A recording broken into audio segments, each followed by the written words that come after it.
أعوذ بالله من الشيطان الرجيم بسم الله الرحمن الرحيم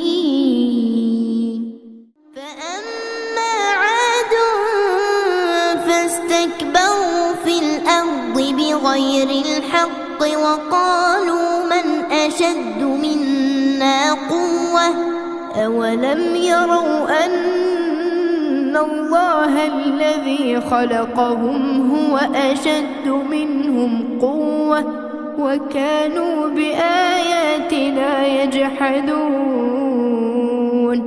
فأرسلنا عليهم ريحا صرصرا في أيام نحسات لنذيقهم عذاب الخزي في الحياة الدنيا ولعذاب الآخرة أخزى وهم لا ينصرون.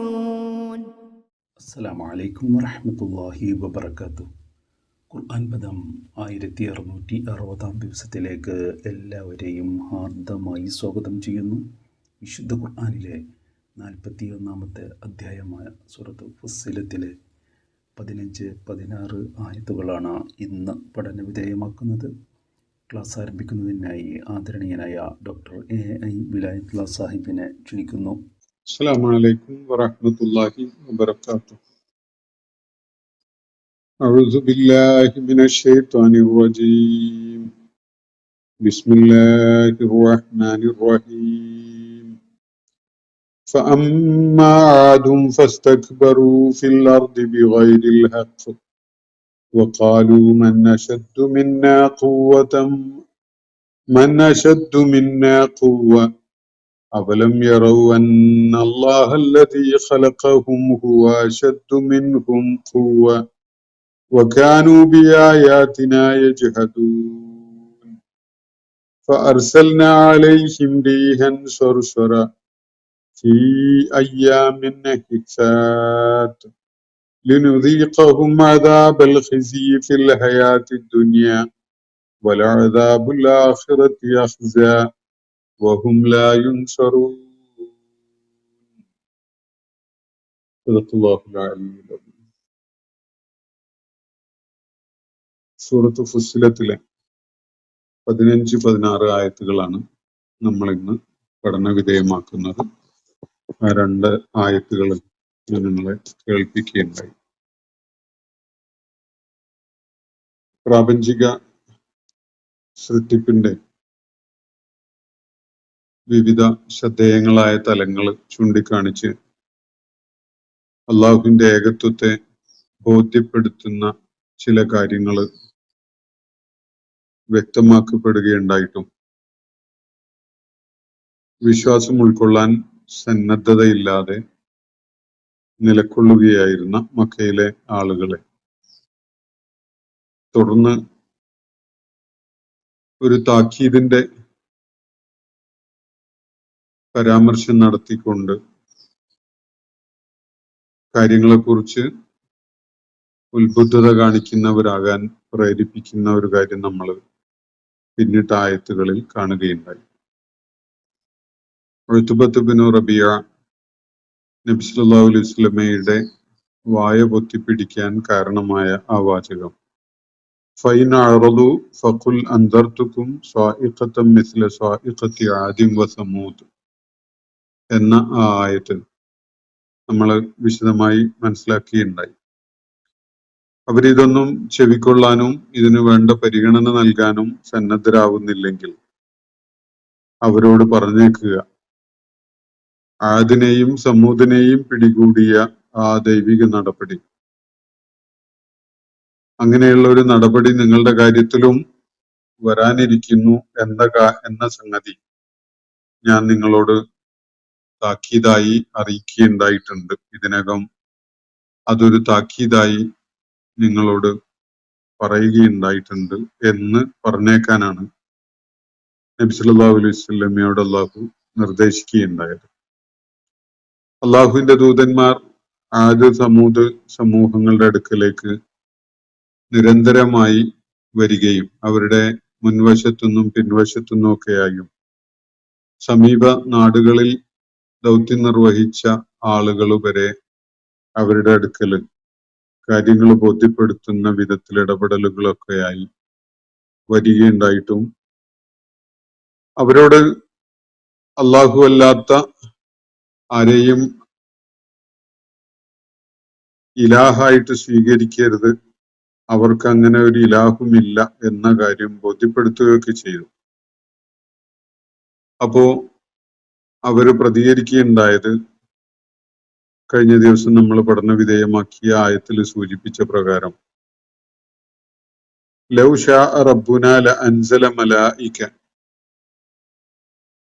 നമ്മുടെ രക്ഷിതാവ് നമ്മളുടെ റബ്ബ് ഉദ്ദേശിച്ചിരുന്നുവെങ്കിൽ നമ്മളിപ്പോ പിന്തുടരുന്ന ജീവിത സരണിയിൽ നിന്ന് മാറി മറ്റൊരു മാർഗത്തിലേക്ക് ഞങ്ങൾ പ്രവേശിക്കേണ്ടതുണ്ട് എന്ന വിധത്തിൽ ഞങ്ങളുടെ റബ്ബ് ഉദ്ദേശിച്ചിട്ടുണ്ടായിരുന്നെങ്കിൽ തീർച്ചയായിട്ടും അവൻ ആ ഒരു കാര്യം അറിയിക്കുന്നതിനു വേണ്ടി അൻസല മലായികത്തെ, മലക്കുകളെ തന്നെ ഞങ്ങളുടെ അടുക്കലേക്ക് ഇറക്കുമായിരുന്നു, പറഞ്ഞയക്കുമായിരുന്നു. അങ്ങനെ ഉണ്ടായിട്ടില്ല. അതുകൊണ്ട് തന്നെ ഫൈന്ന ബിമാ ഉർസിൽതും ബിഹി കാഫിറൂൻ, നിങ്ങൾ ഏതൊരു സംഗതിയെ മുൻനിർത്തിക്കൊണ്ടാണോ ഞങ്ങളെ പ്രബോധനം ചെയ്തുകൊണ്ടിരിക്കുന്നത് ആ കാര്യം ഞങ്ങൾ നിഷേധിക്കുകയാണ്, അത് ഞങ്ങൾ അംഗീകരിക്കാൻ സന്നദ്ധരല്ല എന്നാണ് അവർ പറയുകയുണ്ടായത്. ആദും സമൂദും ധിക്കാരപരമായ നിലപാട് സ്വീകരിച്ചതിനെ വളരെ സംക്ഷിപ്തമായിട്ട് വിവരിച്ചിരിക്കുകയാണ് ഈ പിന്നിട്ട ആയത്തുകളിലായിട്ട് അല്ലാഹു സുബ്ഹാനഹു വ തആല. യുക്തിഭദ്രമായ പ്രാപഞ്ചിക ദൃഷ്ടാന്തങ്ങൾ ബോധ്യപ്പെടുത്തിയിട്ടും കാര്യങ്ങൾ വേണ്ട വിധത്തില് താക്കീത് നൽകപ്പെടുകയുണ്ടായിട്ടും ഈ ആളുകൾ നിഷേധികളായി മാറുന്നതിന് എന്തെങ്കിലുമൊക്കെ കാരണം പറഞ്ഞുകൊണ്ട് അവരുടെ നിഷേധം വെളിപ്പെടുത്തുക മാത്രമാണ് ചെയ്യുകയുണ്ടായത്. ഇതിനെ തുടർന്ന് എന്ത് സംഭവിച്ചു എന്നതാണ് തുടർന്ന് ഏതാനും ആയത്തുകളിലായിട്ട് അള്ളാഹു വിവരിക്കുന്നത്. അതിലാദ്യം ഇന്ന് ഞാൻ നിങ്ങളെ കേൾപ്പിച്ച 2 ആയത്തുകളിലായിട്ട് ആദ് സമൂഹത്തിന് തുടർന്ന് എന്ത് സംഭവിച്ചു എന്നാണ് അള്ളാഹു വ്യക്തമാക്കുന്നത്. ഫഅമ്മാ ആദുൻ ഫസ്തക്ബറു ഫിൽ അർദി ബിഗൈരിൽ ഹഖ്. ആദിന്റെ കാര്യം എടുക്കുകയാണെങ്കിൽ ഇതിനെ തുടർന്ന് ആദ് സമൂഹത്തിന് എന്ത് സംഭവിച്ചു എന്നത് പരിശോധിക്കുകയാണെങ്കിൽ ഫഅമ്മാ ആദുൻ, ആദിന്റെ കാര്യം ഇതിനെ തുടർന്ന് എന്ത് സംഭവിച്ചു എന്നത് നമ്മൾ പരിഗണിക്കുകയാണെങ്കിൽ അതിങ്ങനെയാണ്. ഫസ്തക്ബറു ഫിൽ അർളി ബിഗൈരിൽ ഹഖ്. അവര് യാതൊരു ന്യായവുമില്ലാതെ ഭൂമിയിൽ അഹങ്കാരികളായി വിലസുകയായിരുന്നു. അവര് ധിക്കാരികളായിക്കൊണ്ട് അഹങ്കാരികളായിക്കൊണ്ട് നിലകൊള്ളുകയായിരുന്നു. ഫസ്തക്ബറു ഫിൽ അർളി ബിഗൈരിൽ ഹഖ്. അതിനുള്ള യാതൊരു അവകാശവും യാതൊരു അർഹതയും യാതൊരു ന്യായവും ഒന്നുമില്ല. എന്നാൽ പോലും അവര് അഹങ്കാരത്തിൽ നിലകൊള്ളുകയായിരുന്നു ഭൂമിയിൽ. വഖാലു, എന്നിട്ട് അവരുടെ ആ അഹന്ത വെളിപ്പെടുത്തുന്ന വിധത്തിൽ അവർ പറഞ്ഞ കാര്യം ഇങ്ങനെയാണ്. മൻ അശദ്ദു മിന്ന ഖുവ്വതൻ, ഞങ്ങളെക്കാൾ കേമന്മാരായിട്ട് ശക്തന്മാരായിട്ട് ആരുണ്ട്? ഞങ്ങളാണ് ഏറ്റവും ശക്തന്മാര്, ഞങ്ങളെ പരാജയപ്പെടുത്താൻ കഴിയുന്ന ശക്തി കൊണ്ട് മുന്നിട്ട് നിൽക്കുന്ന ആരും തന്നെ ഇല്ല എന്ന് സൂചിപ്പിക്കുന്ന വിധത്തില് ഇതൊരു അഹന്തയുടെ സംസാരാണ്. അള്ളാഹു നൽകിയ കഴിവും കരുത്തും അംഗബലവും ഒക്കെ വെച്ചുകൊണ്ടാണ് ഈ അഹങ്കാരം വെളിപ്പെടുന്ന സംസാരം നടത്തുന്നത് എന്നത് അവർ ഓർക്കുന്നില്ല. അവർ പറയുന്നത് മൻ അശദ്ദു മിന്ന ഖുവ്വതൻ, ഞങ്ങളെ തോൽപ്പിക്കാൻ കഴിയുന്നവരായിട്ട് ആരുണ്ട്? ഞങ്ങളെക്കാൾ ശേഷിയുള്ള, ഞങ്ങളെക്കാൾ കരുത്തുള്ള ആരാണുള്ളത് എന്നാണ് അവര് അഹന്ത വെളിപ്പെടുത്തിക്കൊണ്ട് പറയുകയുണ്ടായത്. മൻ അശദ്ദു മിന്ന ഖുവ്വതൻ, ശക്തിയുടെ കാര്യത്തിൽ കരുത്തിന്റെ കാര്യത്തിൽ ഞങ്ങളെക്കാൾ കേമന്മാരായിട്ട് ആരുണ്ട് എന്നാണ് അവര് ചോദിക്കുകയുണ്ടായത്. അതിനെ തുടർന്ന് അതിനോടുള്ള ഒരു പ്രതികരണം അള്ളാഹു നടത്തുകയാണ്. അവലം യറൗ അന്നല്ലാഹല്ലദീ ഖലഖഹും ഹുവ അശദ്ദു മിൻഹും ഖുവ്വതൻ. ഒരു ചോദ്യം. അവലം യറൗ, അവര് കാണുകയുണ്ടായിട്ടില്ലേ, അവര് മനസ്സിലാക്കുകയുണ്ടായിട്ടില്ലേ? അന്നല്ലാഹല്ലദീ ഖലഖഹും, അവരെ സൃഷ്ടിച്ച അള്ളാഹു, ഹുവ അശദ്ദു മിൻഹും ഖുവ്വതൻ, അവൻ അവരെക്കാളൊക്കെ ശക്തിയും ശേഷിയും ഉള്ളവനാണ് എന്ന കാര്യം അവര് കാണുകയുണ്ടായില്ലേ, മനസ്സിലാക്കുകയുണ്ടായില്ലേ എന്നാണ് അള്ളാഹുവിന്റെ ചോദ്യം. എന്ന് പറഞ്ഞാൽ ആദ്യ സമൂഹം കാണിച്ച ആ ധിക്കാരവും അഹന്തയും ഒക്കെ കേവലം അവരുടെ വാക്കുകളിൽ പരിമിതപ്പെടുന്നതായിരുന്നില്ല. സംസാരത്തില് പ്രകടമായ അഹന്തയോ ധിക്കാരമോ മാത്രമായിരുന്നില്ല. അതിനേക്കാളേറെ ആഴത്തിൽ ഇറങ്ങിച്ചെല്ലുന്ന വിധത്തിലുള്ള അഹന്തയും ധിക്കാരവുമാണ് അവര് കാണിക്കുകയുണ്ടായിട്ടുള്ളത്. അതുകൊണ്ടാണ് അള്ളാഹു ഈ വിധത്തില് ഒരു പ്രതികരണം നടത്തുന്നത്. ഞങ്ങളെക്കാൾ കേമന്മാരായി ശക്തന്മാരായി ആരുണ്ട് എന്ന് അവര് പലപ്പോഴും ഒരു റെറ്റോറിക്കൽ ക്വസ്റ്റ്യൻ ആയിട്ട് ഉയർത്തുകയുണ്ടായതാണല്ലോ. ഞങ്ങളെക്കാൾ കേമന്മാരായിട്ട് ആരുണ്ട് ലോകത്ത് എന്നൊരു ചോദ്യം. ആരും പ്രത്യേകിച്ച് ഉത്തരം നൽകണമെന്ന് ആഗ്രഹിച്ചുകൊണ്ടോ നൽകുമെന്ന് പ്രതീക്ഷിച്ചുകൊണ്ടോ ഒന്നുമല്ല അവർ ആ ചോദ്യം ഉന്നയിക്കുന്നത്. അത് അവരുടെ അഹങ്കാരവും ധിക്കാരവും ഒക്കെ കാണിക്കാൻ വേണ്ടി, അത് പ്രകടിപ്പിക്കാൻ വേണ്ടി നടത്തുന്ന ഒരു സംസാരം മാത്രമാണ്. എന്നാൽ അള്ളാഹു അതിനോട് പ്രതികരിച്ചുകൊണ്ട് അവരെ വളരെ നിസ്സാരമാക്കുന്ന വിധത്തില് നൽകിയ മറുപടിയാണത്. അവലം യറൗ അന്നല്ലാഹല്ലദീ ഖലഖഹും, അവര് മനസ്സിലാക്കിയിട്ടില്ലേ, അവര് കാണുകയുണ്ടായിട്ടില്ലേ, അവരെ സൃഷ്ടിച്ച അള്ളാഹു ഹുവ അശദ്ദു മിൻഹും ഖുവ്വതൻ, ഇവരെക്കാളൊക്കെ കരുത്തും ശക്തിയും ഉള്ളവനാണ് എന്ന കാര്യം അവർക്ക് മനസ്സിലാക്കാൻ പറ്റിയിട്ടില്ലേ എന്നാണ് അള്ളാഹു അതിനിടക്ക് ഒരു പ്രതികരണം എന്ന നിലക്ക് ഇവിടെ ഉന്നയിക്കുന്നത്.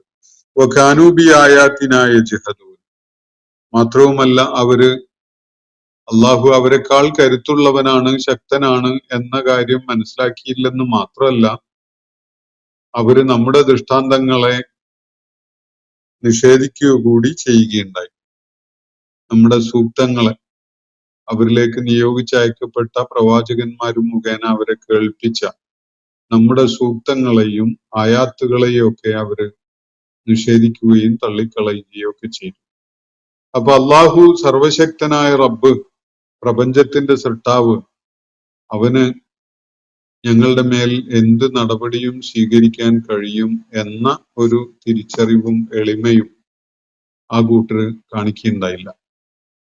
അവര് തങ്ങളെപ്പോലെയുള്ള മനുഷ്യരുടെ കാര്യത്തിലായിരിക്കാം ഒരുപക്ഷെ ഈ വെല്ലുവിളിയുടെ സ്വരത്തിലുള്ള ചോദ്യം ഉന്നയിച്ചത്, ഞങ്ങളെക്കാൾ കരുത്തന്മാരായിട്ട് ആരുണ്ട് എന്നത്.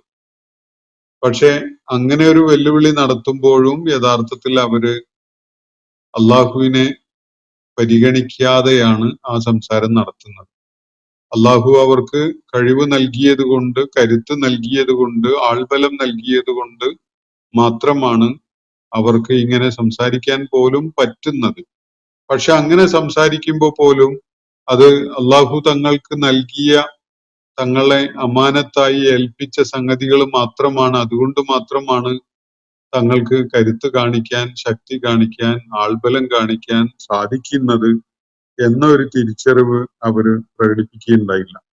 അവര് കിബറ് കാണിക്കുക തന്നെയാണ് ഉണ്ടായത്. എന്നിട്ട് ആരാണ് ഞങ്ങളെക്കാൾ കരുത്തന്മാരായുള്ളത് എന്ന ചോദ്യമാണ് അവർ ഉന്നയിക്കുകയുണ്ടായത്. അവര് മനസ്സിലാക്കിയില്ല. അവലം യറൗ അന്നല്ലാഹല്ലദീ ഖലഖഹും ഹുവ അശദ്ദു മിൻഹും ഖുവ്വതൻ, അവരെ സൃഷ്ടിക്കുകയുണ്ടായ അള്ളാഹുവാണ് അവരെക്കാളൊക്കെ ശക്തനായത് എന്ന കാര്യം അവര് കാണുകയുണ്ടായില്ലേ, മനസ്സിലാക്കുകയുണ്ടായില്ലേ എന്നാണ് അള്ളാഹുവിന്റെ ചോദ്യം. അവലം യറൗ അന്നല്ലാഹല്ലദീ ഖലഖഹും ഹുവ അശദ്ദു മിൻഹും ഖുവ്വ.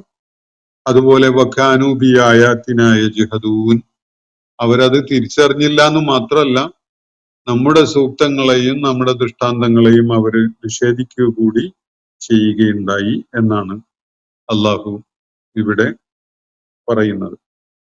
എന്നിട്ട് തുടർന്ന് ആദ്യ സമൂഹത്തിന്റെ കാര്യത്തിൽ അള്ളാഹു എന്ത് നടപടിയാണ് സ്വീകരിക്കുകയുണ്ടായത് എന്നതാണ് ഈ 16-ാമത്തെ ആയത്തിൽ അള്ളാഹു വ്യക്തമാക്കുന്നത്. ഫഅർസൽന അലൈഹിം, അതിനെ തുടർന്ന് നാം അവരുടെ നേരെ അയക്കുകയുണ്ടായി. രീഹൻ സൊർസറൻ, അതികഠിനമായ അതിശക്തമായ കാറ്റ്, വല്ലാത്ത നാശനഷ്ടങ്ങൾ വരുത്തി വെക്കുന്ന വിധത്തിലുള്ള അതിഭീകരമായി അടിച്ചു വീശുന്ന കാറ്റിനെ നാം അവർക്കെതിരെ തിരിച്ചുവിട്ടു. ഫി അയ്യാമിൻ നഹിസാത്തിൻ, ദൗർഭാഗ്യങ്ങൾ മാത്രം കൊണ്ടുവരുന്ന ആ നാളിൽ, അല്ലെങ്കിൽ കഷ്ടനഷ്ടങ്ങൾ ഉണ്ടാക്കുന്ന ആ ദുർദിനങ്ങളിലായിട്ട് നാം അതിശക്തമായി ഭീകരമായി അടിച്ചു വീശുന്ന കാറ്റിനെ അവർക്കെതിരെ തിരിച്ചുവിട്ടു. എന്തിനു വേണ്ടിയാണ്? ലിനുദീഖഹും അദാബൽ ഖിസി, അപമാനകരമായ ശിക്ഷ അവരെ അനുഭവിപ്പിക്കുന്നതിന്, അവരെ രുചിപ്പിക്കുന്നതിന് വേണ്ടിയാണ്.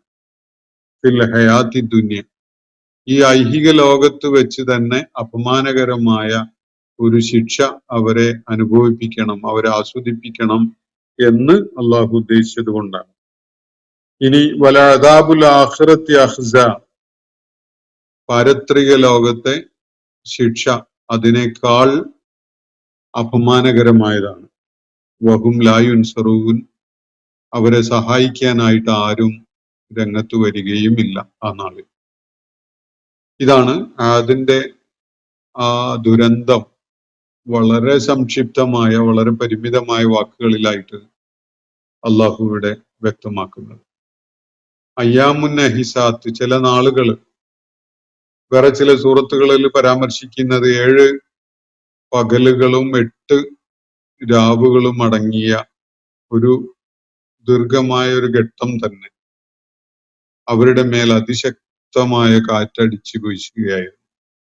അങ്ങേയറ്റത്തെ ശൈത്യമുള്ള കാറ്റായിരുന്നു അത് എന്ന് ചിലര് ചൂണ്ടിക്കാണിക്കുമ്പോൾ വേറെ ചിലര് അത് കരിച്ചു കളയുന്ന ഉഷ്ണക്കാറ്റായിരുന്നു എന്നും നിരീക്ഷിക്കുന്നത് കാണാം. എന്തായാലും സകലതിനെയും നശിപ്പിച്ചു കളയുന്ന വിധത്തിലുള്ള അതിഭീകരമായ കാറ്റ് നിരന്തരമായി അടിച്ചു വീശുകയും അവരൊക്കെയും തന്നെ വലിയ ഈത്തപ്പന തടി മറിഞ്ഞു വീഴുന്നത് പോലെ നിലത്തേക്ക് മറിഞ്ഞു വീഴുകയും ചെയ്യുകയായിരുന്നു എന്നാണ് വിശുദ്ധ ഖുർആൻ വേറെ ചിലയിടത്ത് ആ സംഭവത്തെ പരാമർശിക്കുന്നത്. തുടർച്ചയായി 7 പകലുകളും 8 രാവുകളും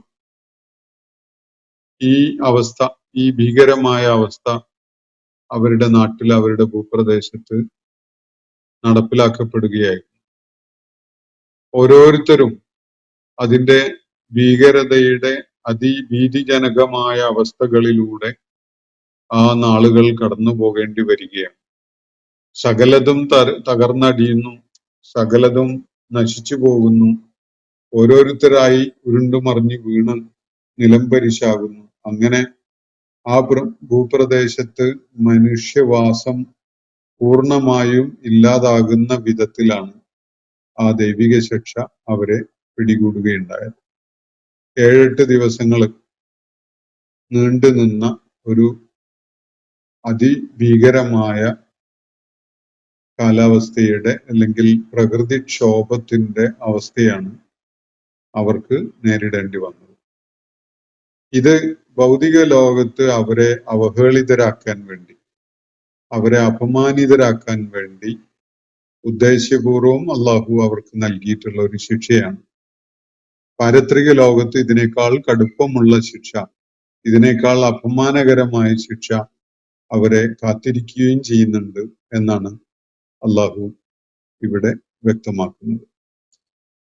അപ്പോ ഇവിടെ പരാമർശിക്കപ്പെട്ട ഒരു സംഭവം, അവരെ ദൈവിക നടപടി അപമാനിതരാക്കുന്ന വിധത്തിലുള്ള ഈ ശിക്ഷാ നടപടി ഉണ്ടാവുന്നത് ഫി അയ്യാമിൻ നഹിസാത്ത് എന്ന ഒരു പരാമർശത്തോടു കൂടിയാണ് അതിനെക്കുറിച്ച് അള്ളാഹു പറയുന്നത്.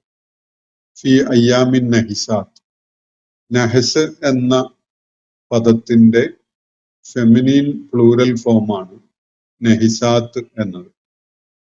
നഹസ് എന്ന് പറഞ്ഞാല് ഷെറും ബലാവും ഉള്ള എന്നാണ് അതിന്റെ അർത്ഥസൂചന.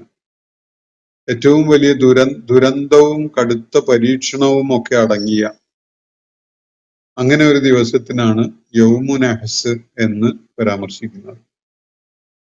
അപ്പൊ അത് ചിലരൊക്കെ തെറ്റിദ്ധരിക്കുന്നത് ആ ദിവസം അങ്ങനെ ഒരു ദുഷിച്ച ദിവസമായതുകൊണ്ട് ഈ ആദ് സമൂഹത്തിന് അത് ബാധിക്കുകയുണ്ടായി എന്ന വിധത്തില്. അതുകൊണ്ട് ആ ദിവസത്തിന്റെ പ്രശ്നമാണ് എന്ന നിലയ്ക്ക് ചിലര് സൂചിപ്പിക്കാറുണ്ട്. എന്നിട്ട് ചില ദിവസങ്ങളെ കുറിച്ച് ആ ദിവസം ശരിയില്ല, അതൊരു നഹസിന്റെ ദിവസമാണ് എന്നൊക്കെ ചില ദിവസങ്ങളെ കുറിച്ച് പറയും. അതുപോലെ വേറൊരു തെറ്റിദ്ധാരണ, യഥാർത്ഥത്തിൽ ഇത് ആദ് സമൂഹത്തെ പിടികൂടിയ, അവരെ അപമാനിതരാക്കുന്ന ശിക്ഷ അവരെ ഏൽപ്പിച്ച, അങ്ങനെ ഒരു ശിക്ഷ അവരുടെ മേൽ നടപ്പിലാക്കിയ ഒരു ദിവസമായതുകൊണ്ട് ആ ദിവസം മുഴുവനായിട്ടും ലോകമുടനീളം എല്ലാ നിലക്കും ഷെറും ബലാവും ഉള്ളതാണ്. എല്ലാവരെയും സംബന്ധിച്ചിടത്തോളം അതൊരു നഹസിന്റെ ദിവസമാണ് എന്നു മനസ്സിലാക്കുന്നതും ഒരു പ്രവണതയാണ്. യഥാർത്ഥത്തിൽ ഇത് രണ്ടുമല്ല ഈ സംഭവം ഇവിടെ വിവരിക്കുന്നത് നൽകുന്ന സൂചന.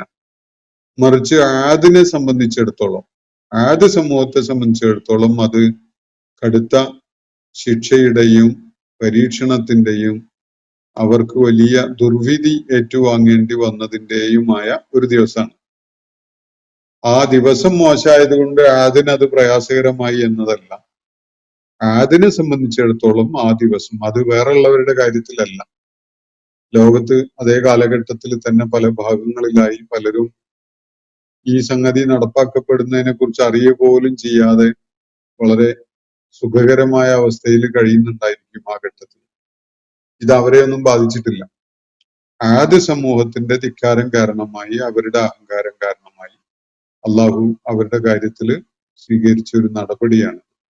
അതുകൊണ്ട് ആ ദിവസം മുഴുവനായി അതും എല്ലാവർക്കും നഹസുള്ള ദിവസമാണ് എന്ന് ധരിക്കുന്നത് ഒരു ശരിയായ വായനയല്ല. അത് ഒരു തെറ്റായ വായനയാണ്. അത് ചില തെറ്റിദ്ധാരണകൾ പ്രചരിക്കുന്നതിന് ആളുകൾക്കിടയിൽ അങ്ങനെ വായിക്കുന്നത് കാരണമാക്കിയിട്ടുണ്ട്.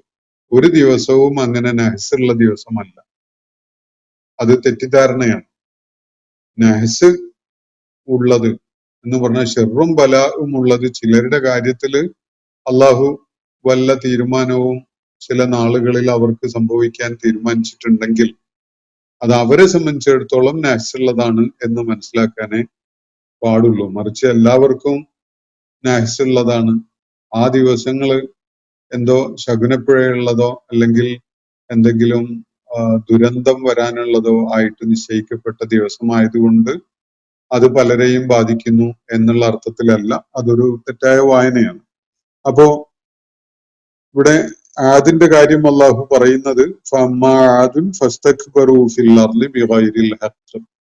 യാതൊരു ന്യായീകരണവും സാധ്യമല്ലാത്ത വിധത്തിലുള്ള അഹങ്കാരമാണ് ആദ് ഭൂമുഖത്ത് പ്രകടിപ്പിക്കുകയുണ്ടായത്. അവര് ഇങ്ങനെ ഞങ്ങളെക്കാൾ കരുത്തന്മാരായിട്ട് ആരുണ്ട് എന്ന് ചോദിക്കുവോളം അവരുടെ അഹങ്കാരം വളരുകയുണ്ടായി. അള്ളാഹു വളരെ ലളിതമായ ഒരു ചോദ്യം അവരോട് ചോദിക്കുന്നത്, അവരെ സൃഷ്ടിച്ച അള്ളാഹു ഉണ്ടല്ലോ, അവൻ അവരെക്കാളും കരുത്തുള്ളവനാവാൻ ഇടയില്ലേ? എന്താപ്പോ നിങ്ങളുടെ അഭിപ്രായം അത് സംബന്ധമായിട്ട് എന്ന് അവരെ വളരെ ആഴത്തിൽ തന്നെ പരിഹസിക്കുന്ന വിധത്തിലുള്ള ഒരു എളിമ കാണിച്ചുകൊണ്ടാണ് അള്ളാഹു അവരോട് ഈ കാര്യം ചോദിക്കുന്നത്. അല്ല, അവരെക്കാൾ ശക്തന്മാരായിട്ട് ആരും ഉണ്ടാവില്ല എന്നാണല്ലോ അവർ പറയുന്നത്. അപ്പൊ അവരെ സൃഷ്ടിച്ച ഒരു അള്ളാഹ് ഉണ്ടല്ലോ, അവൻ അവരെക്കാളും ഒക്കെ കരുത്തുള്ളവനാവുമോ എന്ന വിധത്തിലുള്ള ഒരു ചോദ്യം. എന്തായാലും അവരുടെ കാര്യത്തില് അവര് അള്ളാഹുവിന്റെ ദൃഷ്ടാന്തങ്ങളെ പരിഗണിക്കാതിരിക്കുകയും അഹന്തയിൽ കഴിയുകയും ചെയ്തത് കാരണമായി അള്ളാഹു അതിശക്തമായ കാറ്റ് അവരുടെ നേരെ തിരിച്ചുവിട്ടു.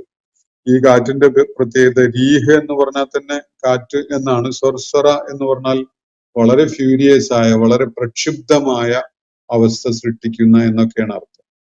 സർസർ എന്ന് പറഞ്ഞാൽ വലിയ ദുരന്തം ഉണ്ടാക്കി വെക്കുന്ന വിധത്തിലുള്ള കാറ്റാണ്. ഒരുപക്ഷെ അതിന്റെ മുന്നോടിയായിട്ട് വൃക്ഷങ്ങളൊക്കെ മറിഞ്ഞു വീഴുന്ന വിധത്തിലുള്ള ഈ കാറ്റിനോടൊപ്പം ശക്തമായ മഴയൊക്കെ ഉണ്ടായി കാണണം. എന്തായാലും ഈ സമൂഹം ഒന്നൊന്നായി മറിഞ്ഞു വീഴുന്നത് ഈത്തപ്പനത്തടികള് മറിഞ്ഞു വീഴുന്ന പോലെയായിരുന്നു എന്നത് ഖുർആൻ വേറെ ചിലയിടങ്ങളിൽ വ്യക്തമാക്കുന്നുണ്ട്. അപ്പോ അത് സംഭവിക്കുന്നത് ഏതാനും ദുർദിനങ്ങളിലായിട്ടാണ്. വലിയ ശിക്ഷയും അതുപോലെ തന്നെ പരീക്ഷണവും ഒക്കെ ഉണ്ടായ നാളുകളിലായിട്ടാണ് ഈ സംഭവം അരങ്ങേറുകയുണ്ടായത്. അത് ഖുർആനിൽ വേറെ ചിലയിടങ്ങളിൽ സൂചിപ്പിച്ച വിധത്തില് 7 രാത്രികളും 8 പകലുകളുമായിട്ട്, അല്ലെങ്കിൽ മറിച്ച് ഞാൻ പറഞ്ഞതിൽ തെറ്റിപ്പോയിട്ടുണ്ടാവാൻ സാധ്യതയുണ്ട്. എന്തായാലും ഈ വിധത്തിലാണ് അതിനെക്കുറിച്ച് ഖുർആൻ പരാമർശിക്കുന്നത്. 7 ദിവസങ്ങൾ രാവും പകലും ഉടനീളമായിട്ട് ശക്തമായ കാറ്റ് വീശുകയായിരുന്നു. ഇത് ഭൗതിക ലോകത്ത് തന്നെ അള്ളാഹുവിന്റെ ശിക്ഷ അവരെ ആസ്വദിപ്പിക്കുന്നതിനും അവരെ അപമാനിതരാക്കുന്നതിനും വേണ്ടിയായിരുന്നു. എന്നാൽ ഇതിൽ കാര്യങ്ങൾ തീരുന്നില്ല. വല അദാബുൽ ആഖിറത്തി അഖ്സ, പാരത്രിക ലോകത്ത് ഇതിനേക്കാൾ അപമാനകരമായ ശിക്ഷയാണ് അവരെ കാത്തിരിക്കുന്നത്. മാത്രമല്ല വഹും ലാ യുൻസറൂൻ, അവരുടെ ആ ഏറ്റവും പരിതാപകരമായ അവസ്ഥയിൽ അവർക്കൊരു സഹായിയും ഉണ്ടാവുകയില്ല എന്നൊരു കാര്യം കൂടി അതിനോട് ചേർത്ത് മനസ്സിലാക്കേണ്ടതായിട്ടുണ്ട്. അത് എപ്പോഴും അങ്ങനെയാണ്. എന്ത് ദുരന്തവും പരീക്ഷണവും ഒക്കെ ഉണ്ടാവുമ്പോഴും ആരെങ്കിലുമൊക്കെ നമ്മളുടെ വേദന പങ്കുവെക്കാനായിട്ട് നമ്മളുടെ കൂടെ ഉണ്ടെങ്കിൽ അത് ചെറിയൊരു ആശ്വാസം തന്നെയാണല്ലോ. പക്ഷെ അങ്ങനെ നമ്മളുടെ വേദന പങ്കുവെക്കാനും നമ്മളുടെ പ്രയാസം എന്താണ് എന്നത് മനസ്സിലാക്കാനും ഒക്കെ ഒരാളും കൂടെ ഇല്ലാത്ത, ഒരു സഹായവും ലഭിക്കാത്ത ഒരവസ്ഥയിലായിരിക്കും അവരുണ്ടാവുക എന്നതാണ് അള്ളാഹു തുടർന്ന് വ്യക്തമാക്കിയിട്ടുള്ളത്. ഇനി സമൂദിന് എന്ത് സംഭവിച്ചു എന്നത് തുടർന്നുള്ള ആയത്തുകളിൽ അള്ളാഹു വ്യക്തമാക്കുന്നുണ്ട്. അത് അടുത്ത ദിവസം തുടർന്നുള്ള ആയത്തുകൾ പഠന വിധേയമാക്കുമ്പോൾ നമുക്ക് മനസ്സിലാക്കാൻ വേണ്ടി ശ്രമിക്കാം. ഇന്നത്തെ സെഷൻ ഞാനിവിടെ അവസാനിപ്പിക്കുകയാണ്. വാഖിറു ദഅ്വാന അനിൽ ഹംദുലില്ലാഹി റബ്ബിൽ ആലമീൻ. അസ്സലാമു അലൈക്കും വറഹ്മത്തുള്ളാഹി വബറകാതുഹു. ഇന്നത്തെ ഖുർആൻ പദം ഇവിടെ സമാപിക്കുന്നു. ഖുർആൻ പഠനത്തിൽ പങ്കെടുത്ത എല്ലാവർക്കും അല്ലാഹു അർഹമായ പ്രതിഫലം നൽകി അനുഗ്രഹിക്കട്ടെ. വആഖിറു ദഅ്വാന അനിൽ ഹംദുലില്ലാഹി റബ്ബിൽ ആലമീൻ. അസ്സലാമു അലൈക്കും വറഹ്മത്തുള്ളാഹി വബറകാതുഹു.